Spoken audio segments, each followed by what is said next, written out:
Okay, hi, for those of you who don't know me, I'm Yehuda Jeiger. I work currently at Bicultural Hebrew Academy and slowly transitioning over the next few weeks to working at Browser Maimonides in Hollywood. So I'm going to talk to you about a program that we instituted this year at Bicultural in Stamford, Connecticut. And I'll start with just a little information about the school because that informs a little bit about this particular curriculum. And as I said to the other group, for me it's more about the process than the product. So the product might not necessarily be something that you can just take and grab and put into your schools, but the process, I believe very strongly, is something that you can put into any school. So Bicultural is a modern Orthodox community day school in Stamford, reaching families of all different Jewish backgrounds and affiliations. And I think that's a little bit of an important backdrop to the curriculum that was produced. So about a year and a half ago, we decided to take a look at middle school Tefillah. I'm sure people have heard of such things. And we specifically took a look at it after years of not changing any status quo because the current 8th grade, don't repeat this to any of the 8th graders, was really challenging. And we knew that we were going to have a tough year with them in 8th grade. And we're very much believers in meeting the needs of our students where they are. And yeah, we could have just put our head in the sand and said, we're just going to keep doing what we've been doing for the last 50 years and we'll just kick kids out and whatever. But we just said we can't. We have to really make a change, and a drastic change. So we got together as an entire staff, Jewish studies staff, with administration, and we said, let's put everything out on the table. No rules. What is not working about Tefillah? And answers were all flying out. We distilled it down to 3 things in our opinion. Again, in every school the answers might be different. 3 things that are not working in Tefillah at Bicultural. The first thing that wasn't working for middle school was in our school, probably in many other schools, anything important gets a grade. Anything. My students get grades in music class, in art class, in gym class, but they get no grade in Tefillah. So we wondered, are we communicating anything to students by not giving them a grade in Tefillah? Are we communicating possibly, unintentionally, that Tefillah is not so important? That's one thing that came out of our discussion. The second thing that came out of our discussion was most of middle school Tefillah takes place in a large room, maybe half the size of this room or a little bigger. And there are many teachers in the room, some of whom the students have no connection with whatsoever. And these teachers are acting kind of like police officers, telling kids who they don't have a connection with, open your siddur, stand up, sit down, turn this page. And there's a very negative relationship happening by students and teachers who really don't even know each other. And we wondered, the second thing we wondered is there a problem that students are getting policed by teachers that they have no relationship with in large group settings? And the third thing we wondered is, kids always tell us they don't understand Tefillah. That's what they always say. Now, the cynical part of me says that's just their excuse. But when we really talked about it, the third thing that we uncovered is, it's not what they really meant is not they don't understand what the words of Tefillah mean. They don't understand the deeper, bigger messages of Tefillah. And we weren't doing a good enough job educating them on the deeper, important messages and big ideas of Tefillah. And that's what came out of our hours and hours and hours of meetings of the 3 things that we wanted to address in a new Tefillah curriculum. So we took, as I said, we put everything on the table, and here's what we came up with. Tefillah was 45 minutes long in the middle school. Every morning, 8:15 to 9 o'clock is Tefillah. We decided that that's too long and too much for our students, and we put in the following plan to address all 3 of these concerns. Every morning from 8:15 to 8:35, we would start the day with Tefillah education, with a course on Tefillah. Not a Beur Tefillah class where you go page by page in the Siddur and translate every word, but a very comprehensive, well thought out curriculum, which is what I have here, and which we're going to talk about in a few minutes. The second thing we thought of is that this Tefillah class will get a grade. Not the Tefillah that happens from 8:35 until 9 o'clock, because you can't grade people's prayer. It's really between them and God. God can grade it. But we can grade the course that we're teaching them, and that will communicate an importance and a message of importance about Tefillah in general.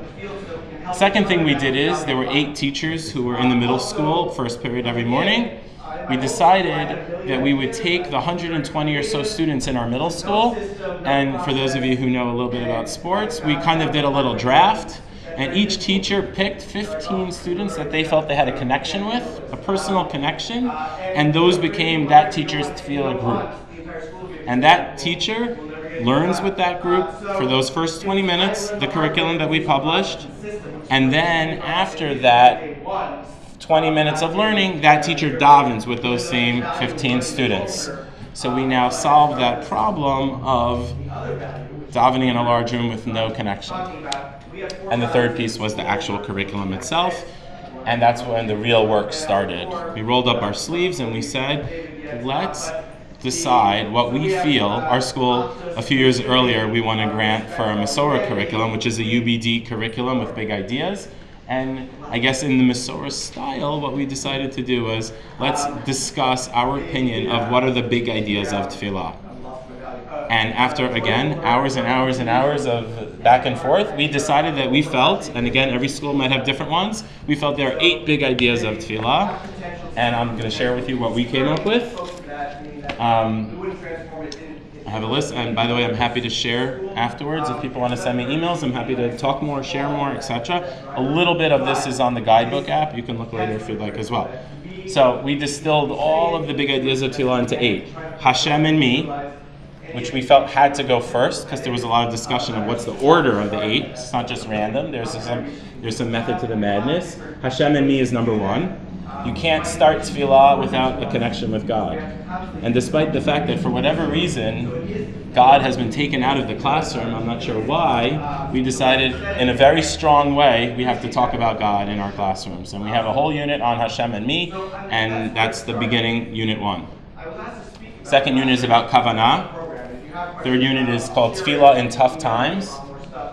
Fourth unit is Hakarat Hatov, which at first we thought maybe should go first. Fourth is Shalom. Fifth is Dvarim Shebikdusha. Sixth is Eretz Yisrael in our Tefillot. And last one we call Tamid, and it focuses on the daily obligation and repetitive nature, but important nature of Tefillah. So there were 8 teachers, 8 big ideas, worked out really well. We spent the entire summer, the 8 of us, each of us developed one of these units. Since I was the leader, I wanted to lead by example. I took the first unit. Hashem and me was my unit, and I wrote an entire chapter, I guess.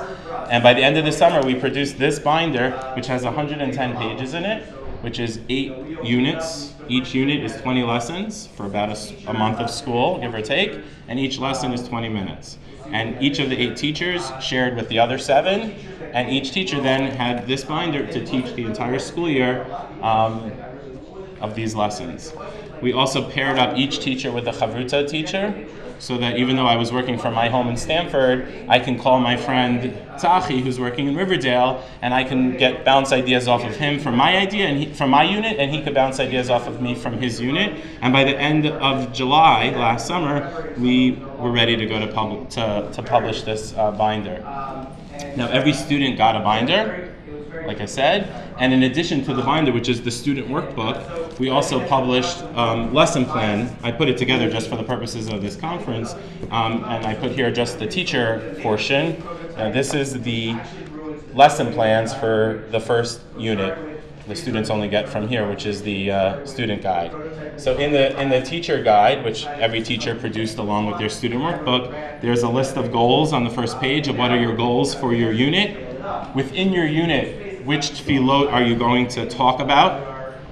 So for example, in the Hashem and me unit, we talk about Moda'ani, Adon Olam, Yigdal, Avinu Malkeinu, and LeDavid Hashem Ori. And our goal is throughout the 8 units to pick 4 or 5 tefillot in each unit. Our bigger goal was to make this into a spiral 4-year curriculum. This is year 1, where throughout the 4-year curriculum, each year we would build on the same 8 big ideas.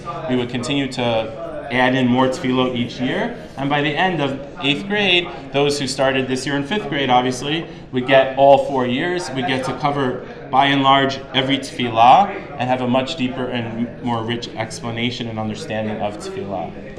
And we're currently in the middle of Big Idea 6 or so. Not never happens exactly how you draw it up, but it's going really well. I would tell you that if you walked into my school for Tefillah, you would not say, this is the best school I've ever seen for Tefillah. But if you walked in 6 months ago, you would have said worse things than you would say today. And I think that this is helping. I think there's a lot more work to do.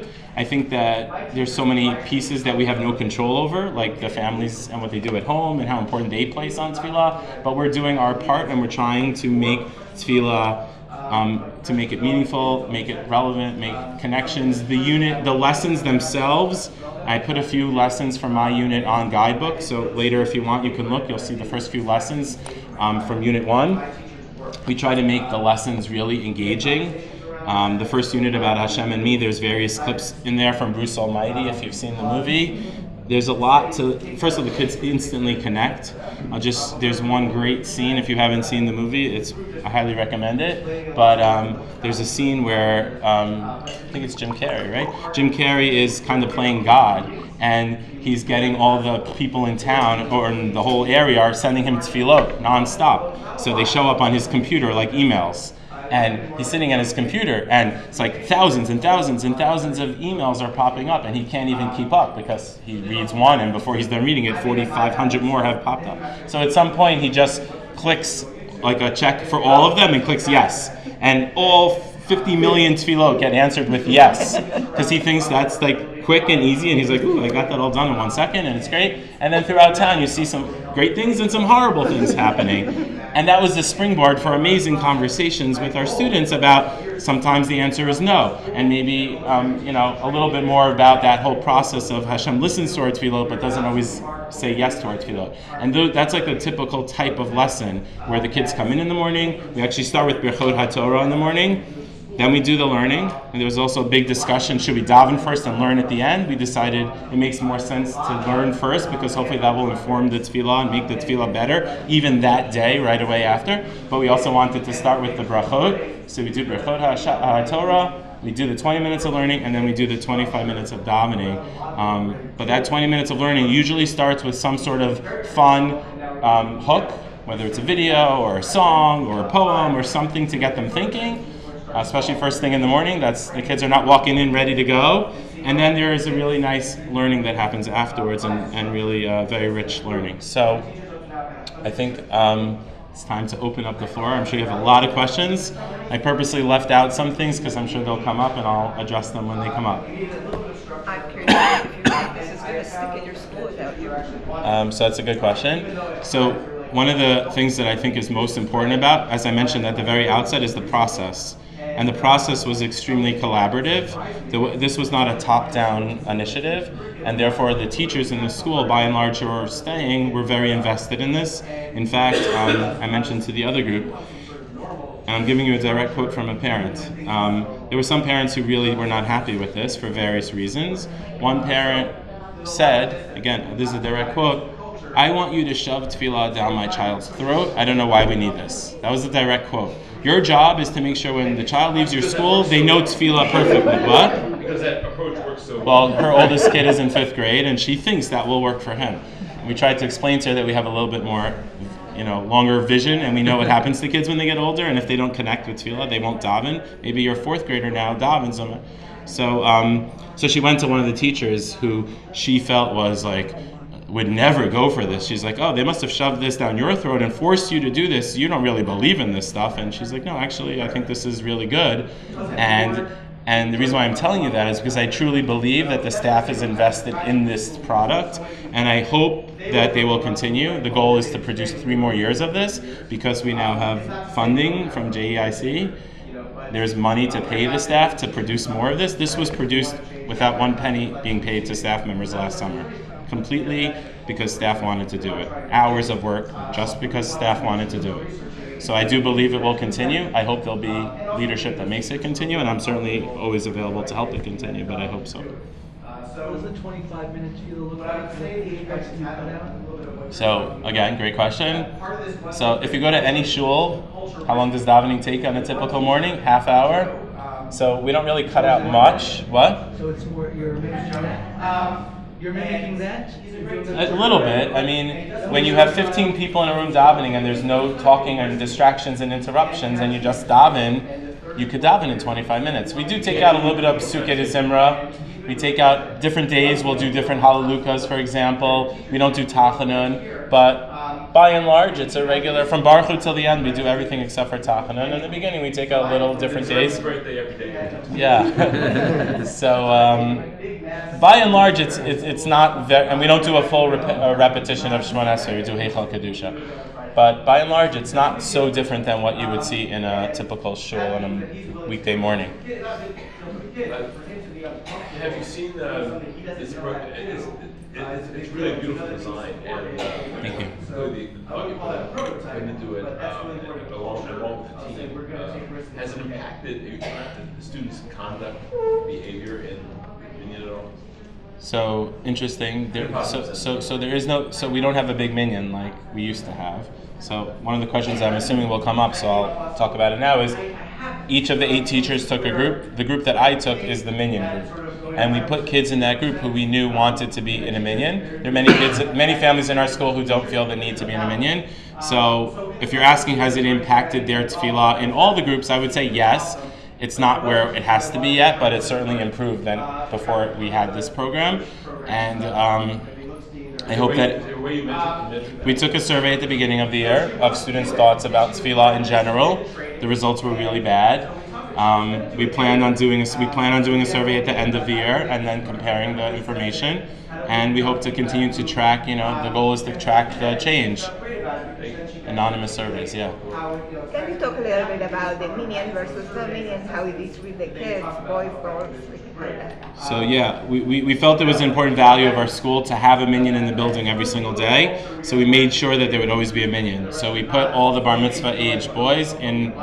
There's not so many of them, mostly 8th graders. There's probably 12 or 15 of them. So we put a bunch of them in my tefillah group, and we made sure there's a minyan every day. But we also put in a piece where on special days like Rosh Chodesh and Yom Ha'atzmaut and Chol HaMoed Sukkot, we all daven together like we used to always do, because we did feel that even if you're not in a minyan, it would be important for you to see minyan happening. So we counted at least 15 times a year where everyone davens together, and therefore in those 4 years of middle school, there's still going to be 60 times where you get to experience minyan. So everybody's leaving school with a vision of what a minyan looks like on a regular day.